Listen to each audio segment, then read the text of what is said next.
We often ask the wrong question when it comes to love. We ask how intense it feels, how fast it moves, how dramatic it looks from the outside. But intensity is easy to fake. Presence is not. And real love doesn't announce itself with fireworks. It reveals itself in patterns of behavior, especially in moments of vulnerability. When a man is truly in love, his focus shifts. He becomes present rather than performative, careful rather than forceful, generous rather than transactional. He doesn't rush intimacy, and he doesn't disappear when it's over. Instead, he creates safety, offers affection without conditions, and stays emotionally connected beyond the moment itself. These behaviors aren't accidental, and they're not techniques. They're reflections of emotional maturity, secure attachment, and genuine care. In this talk, we're going to break down what those patterns actually look like, and why recognizing them can change how you understand love, intimacy, and your own standards moving forward. When we talk about love, especially romantic love, we tend to confuse intensity with depth. We look for dramatic signals, passion, desire, urgency, and we assume that the stronger the emotion, the more real the connection must be. But psychology tells us something very different. The clearest indicator of genuine love is not intensity, it's presence. And presence is far less flashy than most people expect. Presence means he is mentally and emotionally there with you, not performing, not chasing validation, not trying to prove anything. A man who is truly in love isn't focused on how he looks in the moment or whether he's meeting some external standard of masculinity. He's focused on you, on your reactions, your comfort, your emotional state. That shift from self-conscious performance to attentive awareness is subtle, but it's profound. And once you learn to see it, you can't unsee it. Most people are conditioned to perform in intimate situations. Men especially are taught, often indirectly, that their value is tied to how well they perform, how confident they appear, how dominant or skilled they seem. That pressure creates a kind of internal noise. When someone is trapped in that mindset, a large portion of their attention is turned inward. They're monitoring themselves, evaluating themselves, and trying to manage how they're perceived. That leaves very little room for genuine connection. Love disrupts that pattern. When a man is emotionally invested, his attention moves outward. He becomes curious rather than calculated. He listens not just with his ears, but with his body language, his pacing, his responsiveness. He notices when you tense up, when you relax, when something feels good emotionally and when it doesn't. And importantly, he adjusts. Presence always involves responsiveness. It's not static, it's dynamic. From a psychological standpoint, this kind of presence is closely tied to secure attachment. A securely attached person doesn't need to dominate or impress in order to feel worthy. Their sense of self is stable enough that they can afford to be attentive. They're not using intimacy to regulate their ego, they're using it to connect. That's a critical distinction. When intimacy becomes a tool for self-validation, the other person inevitably becomes secondary. When intimacy is an expression of love, the other person becomes central. You can often feel this difference immediately, even if you can't articulate it at first. Presence feels grounding. It feels calm. There's a sense that nothing is being rushed or forced. There's space for pauses, for laughter, for vulnerability. And that space matters because real connection requires room to breathe. When someone is performing, everything feels tense, accelerated, and goal-oriented. When someone is present, the experience unfolds naturally. Philosophically, presence is an act of respect. To be fully present with someone is to treat them as an end in themselves, not as a means to an outcome. You're not there to extract pleasure, validation, or reassurance. You're there to share an experience. That mindset changes everything. It transforms intimacy from something transactional into something relational. And love, at its core, is relational. There's also an element of humility in presence. A man who is present accepts that he doesn't control the experience completely. He's willing to respond rather than dictate. That willingness requires emotional maturity. It requires tolerating uncertainty, ambiguity, and vulnerability. These are not traits typically associated with performative masculinity, but they are essential to real love. You can't be deeply present without being willing to be affected by the other person. This is why presence often shows up as patience. He doesn't rush. He doesn't push past moments of hesitation. He understands, intuitively or consciously, that trust deepens when it's respected. Patience is not passive, it's attentive. It's the ability to stay engaged without needing immediate gratification. And that ability is one of the strongest signals of genuine Emotional investment. Another important aspect of presence is emotional attunement. He's not just aware of what you're doing, he's aware of how you're feeling.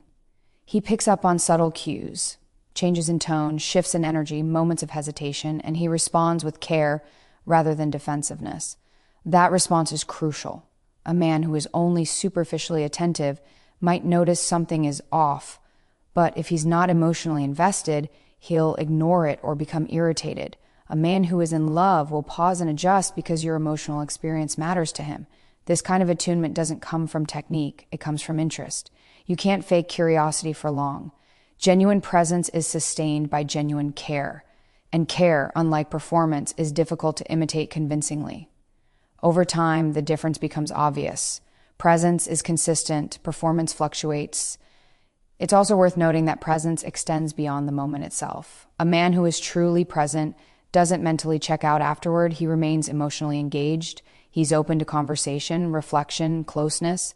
That continuity signals that the experience wasn't compartmentalized. It wasn't something to be done and discarded. It was part of an ongoing connection. Love integrates experiences. It doesn't isolate them. From a broader psychological lens, presence is one of the clearest indicators of where someone's priorities lie. Attention is finite. Where a person directs it reveals what they value.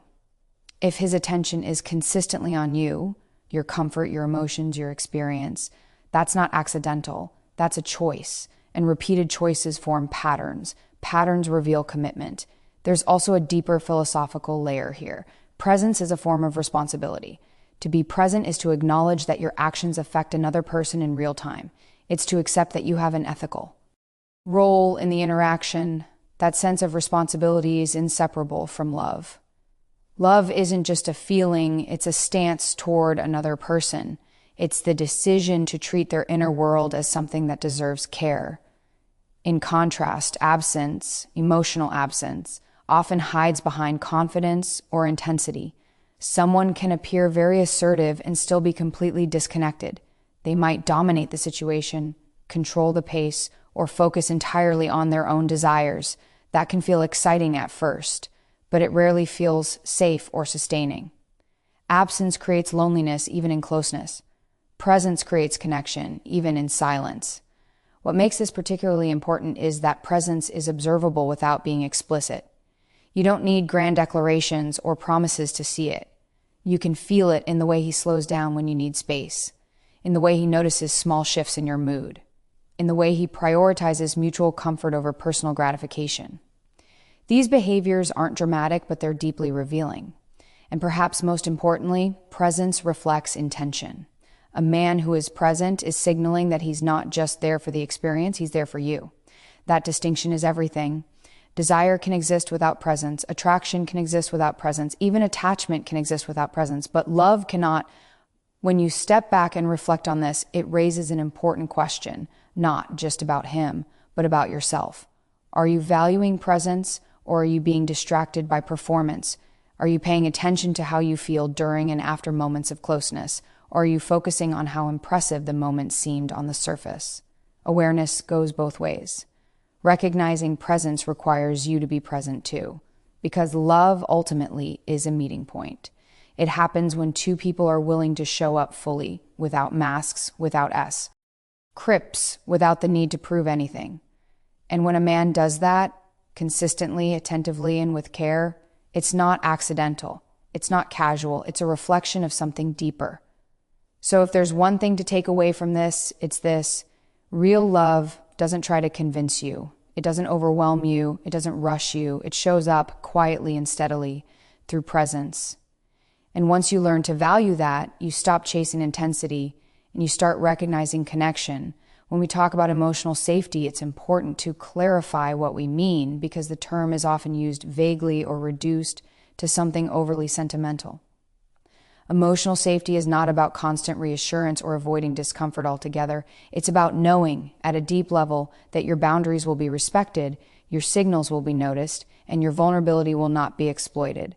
And when a man is truly in love, this becomes one of his primary, often unconscious priorities.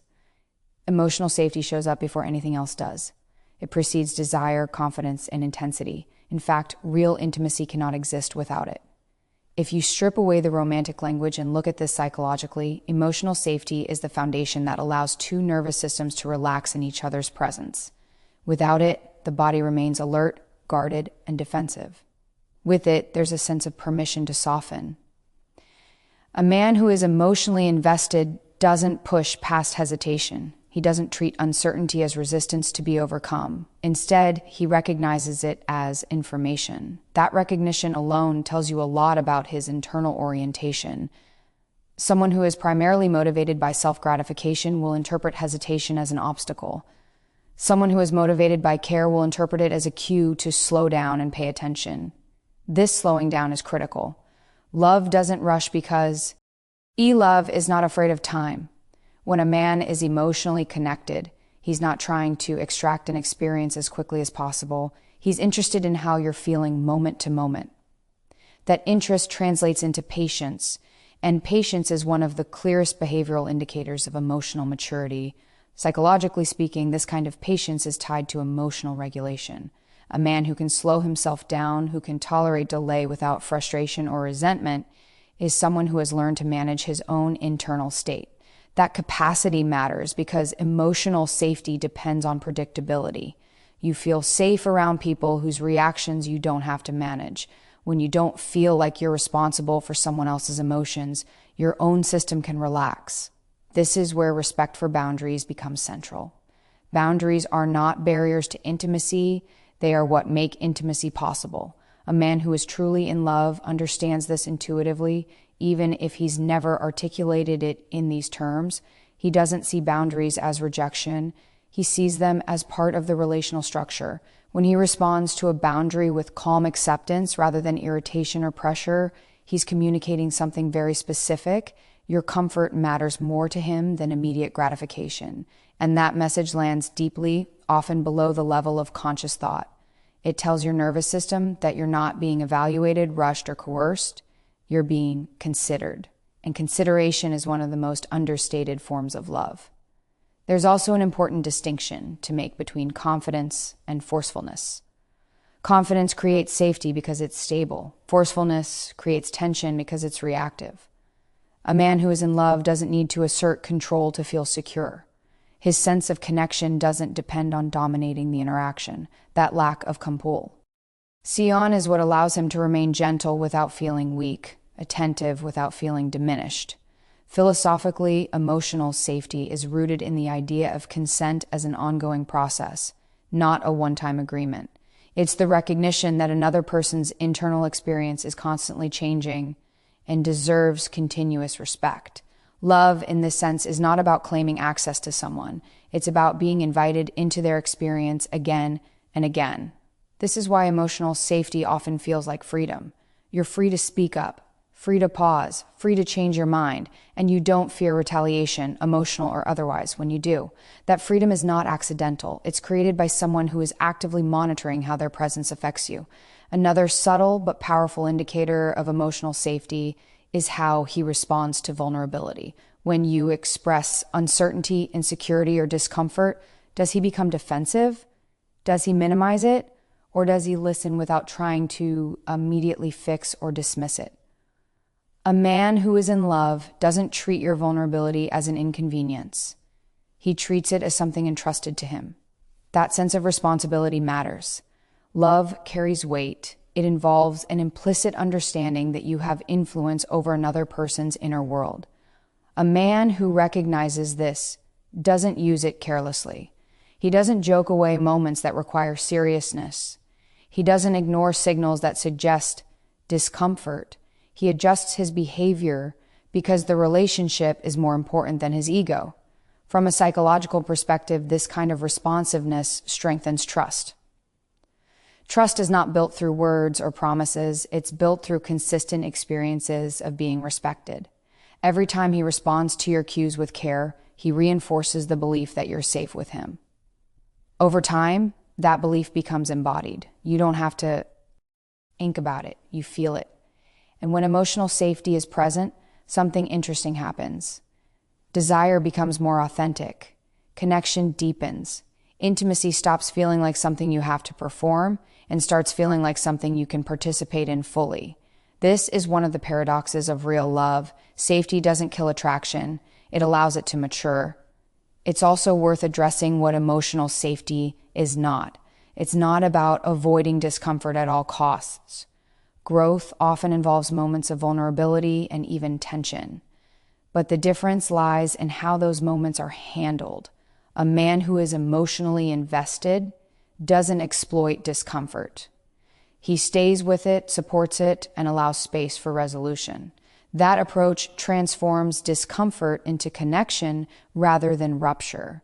There's a broader cultural issue here as well. Many people have learned to associate emotional intensity with passion and restraint with disinterest. But intensity without safety is not intimacy, it's stimulation. Love operates differently. It's quieter, it's steadier, and because of that, it's often overlooked or misunderstood, especially in the early stages. Emotional safety also extends beyond the immediate moment. It shows up in how he talks to you afterward, how he remembers your preferences, how he respects your emotional rhythms over time. Consistency matters. Anyone can be attentive occasionally. Love reveals itself in patterns. When safety is a consistent feature of the relationship, it's not performative. It's structural, and this brings us back to the idea of intention. A man who prioritizes your emotional safety is signaling long-term orientation. He's not just thinking about what he wants now, he's thinking about how the interaction affects you and by extension, the relationship. That future-oriented mindset is one of the clearest indicators of real emotional investment. There's also an internal shift that happens when someone is in love. They stop seeing the other person as separate from the experience. Your comfort becomes part of his satisfaction. Your relaxation becomes something he actively wants. That integration is not something you can fake. It emerges naturally when care is genuine. For the listener, this raises an important point of reflection. Emotional safety is not something you should have to negotiate repeatedly or justify.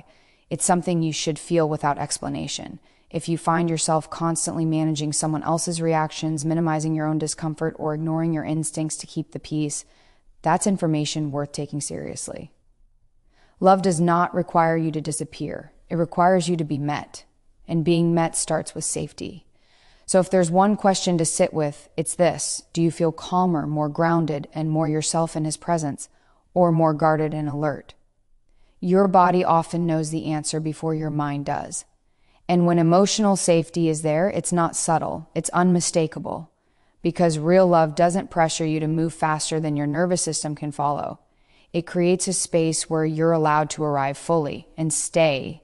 Affection without expectation is one of the quietest and at the same time most revealing indicators of real love. It's quiet because it doesn't demand attention. It doesn't announce itself. And yet, if you understand human psychology well enough, you realize how rare it actually is. Most affection, especially early on, is not free. It's strategic, even if unconsciously so.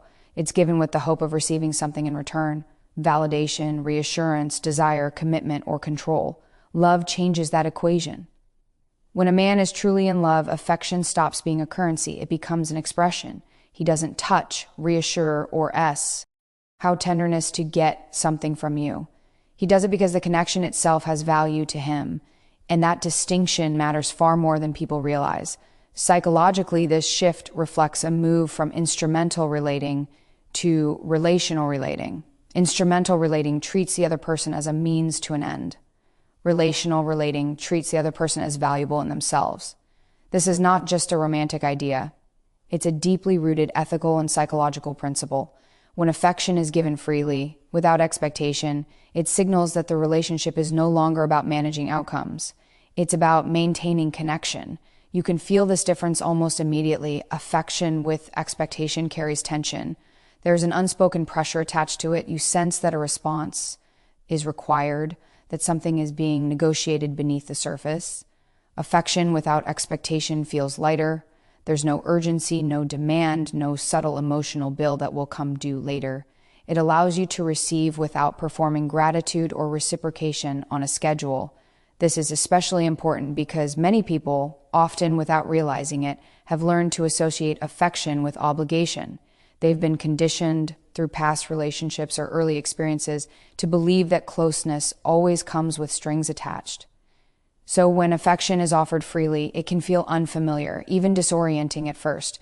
But unfamiliar doesn't mean unsafe. Often it means healthy. From an attachment perspective, affection without expectation is a hallmark of secure bonding.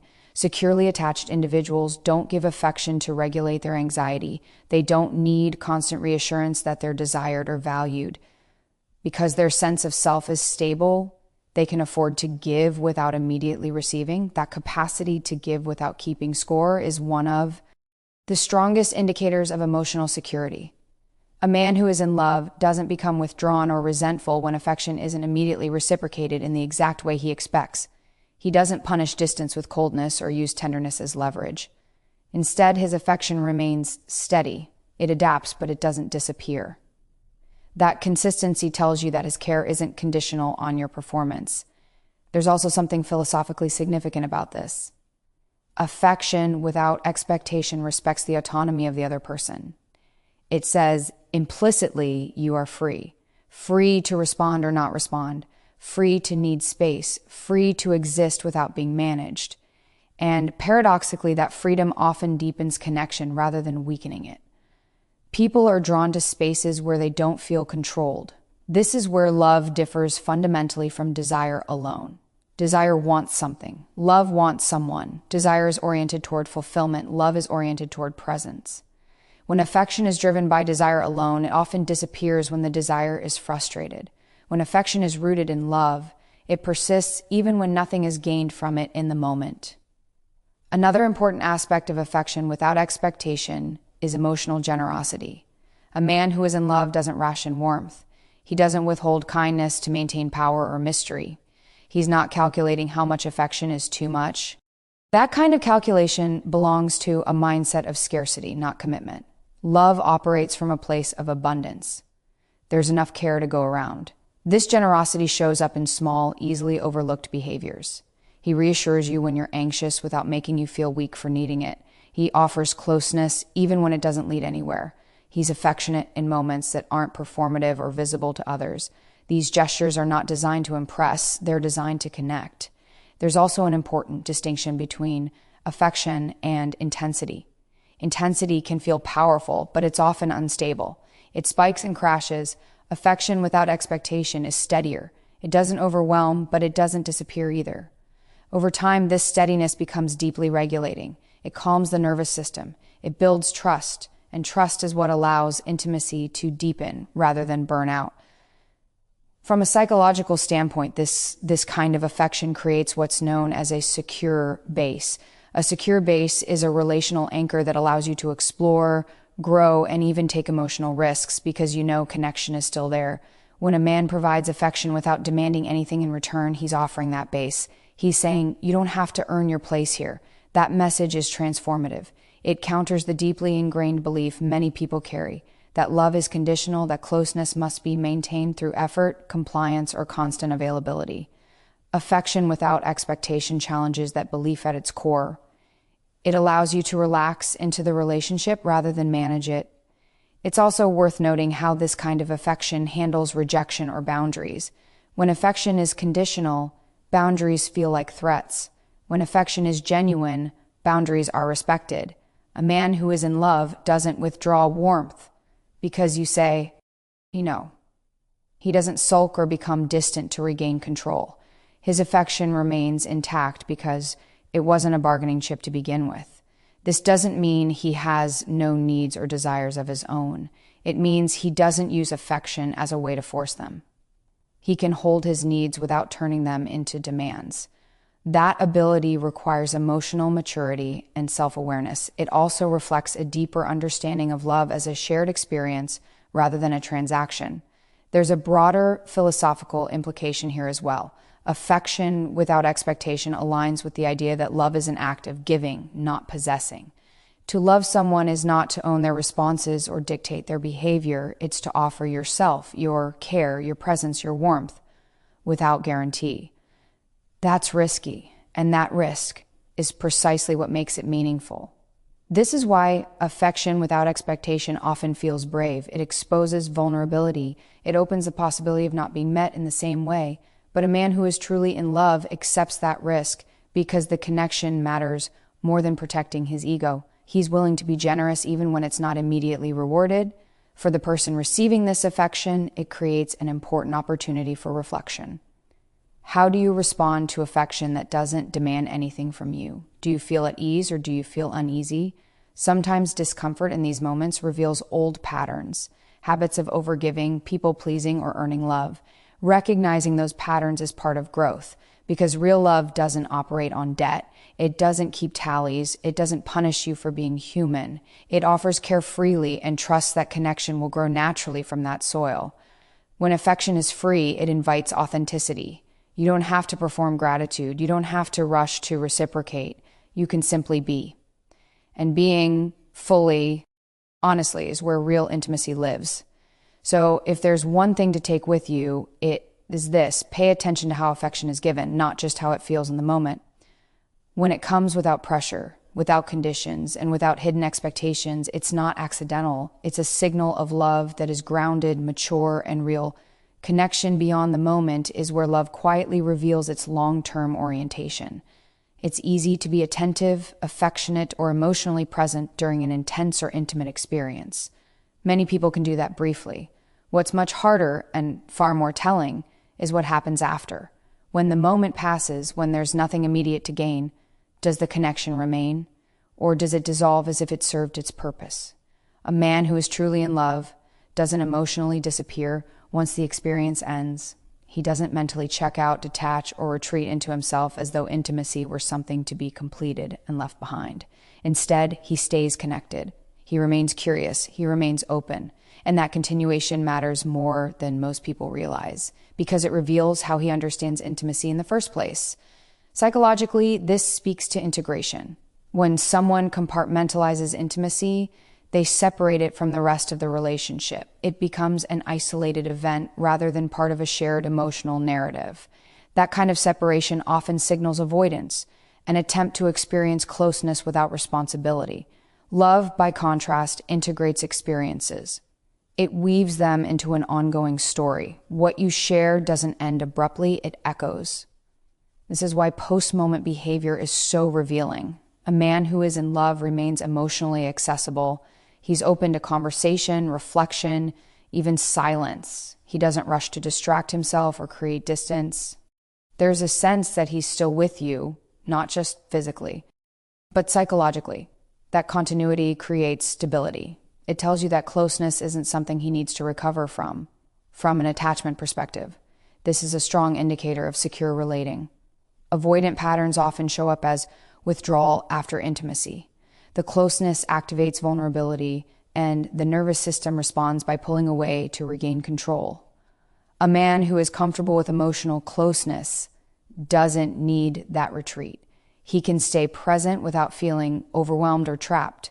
Philosophically, connection beyond the moment reflects responsibility for the shared experience. It acknowledges that intimacy affects people. It leaves emotional traces. A man who is in love understands this, even if he's never articulated it explicitly. He doesn't treat closeness as something neutral or disposable. He treats it as something that deserves care before, during, and after. This care often shows up in simple ways. He checks in. He remembers what mattered to you. He's attentive to how you're feeling afterward, not just how he feels. That attentiveness signals that the connection wasn't self-contained, it was mutual. And mutual experiences carry mutual responsibility. Another important aspect of connection beyond the moment is emotional consistency. Love is not episodic. It doesn't appear intensely and then vanish. When a man's behavior is warm during closeness but distant afterward, it creates confusion. The nervous system doesn't know what to expect. Over time, that inconsistency erodes trust.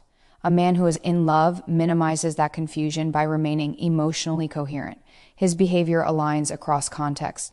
Consistency is often mistaken for boredom in a culture that glorifies emotional highs. But psychologically, consistency is what allows intimacy to deepen rather than destabilize. When you know that connection won't be withdrawn suddenly, you can relax into it. You don't have to brace yourself for the drop. That relaxation is essential for real bonding. There's also an important distinction between attachment and dependency here.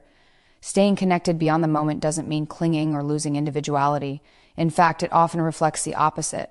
A man who is emotionally grounded doesn't fear closeness or distance. He can remain connected without needing to control. He can give space without severing the bond. That balance is a sign of maturity. Connection beyond the moment also shows up in memory. He remembers details, not just facts, but emotional nuances. He remembers how something made you feel. That kind of memory indicates that the experience mattered to him. It was encoded as meaningful, not just pleasurable. And meaning is the currency of love. From a neurological standpoint, shared experiences that are emotionally processed together strengthen bonding. When someone stays present afterward, talking, reflecting, or simply being there, it allows the experience to be integrated into long-term memory in a positive way. When someone disconnects abruptly, the experience often remains unresolved, leaving behind a sense of emptiness or confusion. This is why many people feel unsettled, not because of what happened, but because of what didn't happen afterward. The absence of connection can feel louder than the presence of intensity. Love fills that space. It doesn't leave you alone with the emotional aftermath. Another subtle but important indicator is how he speaks about the experience later. Does he reference it with warmth and respect? Does he acknowledge it as something shared? Or does he treat it casually, dismissively, or avoidantly? Language reveals orientation. A man who is in love doesn't trivialize moments of closeness. He honors them by remembering them accurately and speaking about them dowiwai. Care. Connection beyond the moment also reflects future orientation. When a man remains emotionally engaged, he's implicitly signaling that this connection is not confined to the present. He's not acting as though the relationship resets after each intimate moment. He's building continuity. And continuity is the backbone of commitment. This doesn't mean everything is perfect or endlessly romantic. It means there's a through line. The relationship feels like it's moving forward, even in small, quiet ways. Love often progresses not through dramatic gestures, but through sustained attention over time. It's also important to recognize how this kind of connection affects your own internal state. When someone stays connected beyond the moment, you don't feel used, emptied, or discarded. You feel seen. You feel included. There's a sense that the experience added something rather than took something away. That feeling is not accidental. It's the result of intentional, emotional presence. And again, this is not about words. It's about behavior. Someone can say all the right things and still disappear emotionally. Someone else can say very little and remain deeply connected. Love is expressed through what's sustained, not what's promised. This brings us back to a broader philosophical idea. Love is not a series of moments. It's a pattern of relating. Moments matter, but patterns define reality. A man who is in love creates a pattern of connection that extends beyond isolated experiences. He shows up again and again and again. For the listener, this invites a shift in focus. Instead of evaluating relationships based on intensity or isolated highlights, pay attention to continuity. Ask yourself how you feel not just during closeness, but afterward. Do you feel grounded or unsettled, connected or alone? Those feelings are data. They tell you something important. Love doesn't leave you guessing about where you stand. It doesn't create emotional whiplash. It creates a sense of longingness, a feeling that the connection has a life beyond any single moment. And perhaps most importantly, connection beyond the moment reflects respect for the whole person. It acknowledges that intimacy doesn't exist in a vacuum. It's part of a relationship between two inner worlds. A man who understands this doesn't step away once he's had the experience. He stays because the person matters more than the moment. So if there's one final thought to leave you with, it's this: real love doesn't end when the moment does. It continues, quietly, consistently, and intentionally, long after the intensity fades. And when you recognize that pattern, you're no longer chasing moments. You're choosing connection.